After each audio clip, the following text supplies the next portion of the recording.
What's up everybody, welcome back to a brand new video. This is Gaming God, or you guys can call me Aiden for short, and today I'm going to be showing you guys the best ways to play dead right here in Black Ops 3.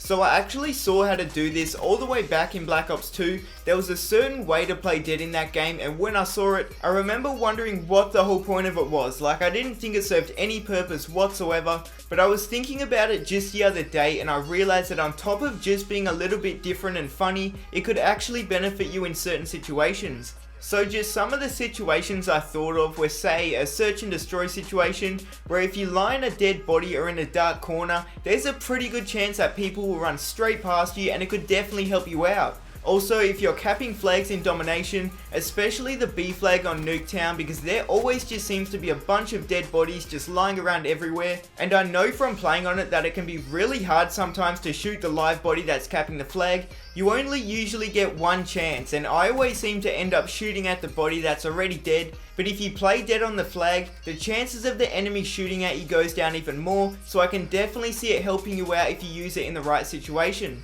Now what I did was I tested a few different ways of me using different equipment to find out what works best. As you guys can see, I went and did it in a private match, and then I got the outside view in theater mode so we can see what it would look like to the other team. So the first thing I tried out was the combat axe, and I laid down in the sun here so you could just see the player a bit better, but as you guys can see, the combat axe doesn't exactly make you look dead. Now I'm not throwing it here, I'm just aiming it by holding down the button, but he sort of holds himself up off the ground, and if the enemy sees this, they're obviously gonna get suspicious and shoot at it, so that one was completely out of the conversation.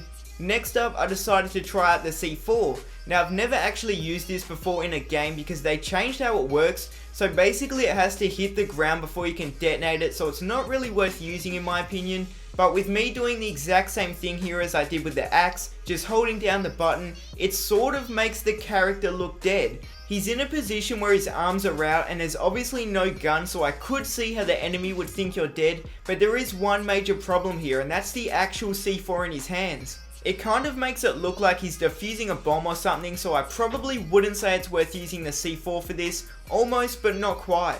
So next up, I went ahead and I kept tapping triangle, or for the Xbox it's Y I think, just the button that makes you change weapons, because in some previous Call of Duty games, this actually made you look dead, so I wanted to try it out here in Black Ops 3, and again, no real luck. It actually looks a bit weird and definitely suspicious. No player will ever think you're dead if you're constantly tapping this button, so I would recommend not to do that in this game. But I did find a way, or two ways actually, that will allow you to play dead better than anything I just showed you. So the first one is to use the Semtex, because when you hold down the button to throw it, the arm of the character actually goes back. As you guys can see here, you can't properly see any type of equipment or gun, so that's a really good start, because most people do know the position of someone lying down with their gun, but here we don't have either of that. He's lying in a different position and there's no gun showing, so in a frantic rush of domination or something like that, you'll find that a lot of people will actually mistake you as dead. Now the only thing that might give it away here is the movement in the beginning. He moves his head from side to side and he keeps it up slightly, but after that he puts it back down, so if you do try this out, hopefully you don't get some of that bad timing.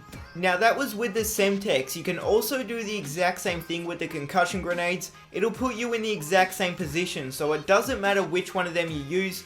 Now playing dead in itself is great, but you're gonna need some things on your class as well to really make you seem dead. So the first thing that I would recommend having on your class is a silencer. Even though you don't have a gun in your hand when you're on the ground, the whole point of Call of Duty is to kill people, so at some point you're gonna pull up your gun and shoot, so if you really want to try and remain off the radar, you want to be using a silencer. So now onto the perks, and for tier 1 you want to be running Ghost, because if the other team has up a UAV and you're trying to play dead, they're obviously gonna know exactly where you are, and that's something you want to avoid. Next up, I would go for 2 perks in tier 2, and those would be Cold Blooded and Hardwired. Hardwired is the more important one here in my opinion because of 6th Sense. A lot of people use this, and if you don't have on Hardwired, they'll be able to know exactly where you are, which completely defeats the whole purpose of playing dead.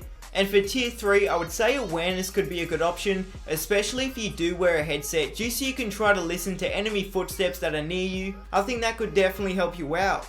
So that's how I would recommend you play dead in Black Ops 3. I really hope you guys did enjoy this video. If you did, remember to drop a like to show your support. favorite the video and subscribe to my channel if you're new so you don't miss out on any of my future Black Ops 3 videos. Thanks for watching and I'll see you in the next one. Peace out guys.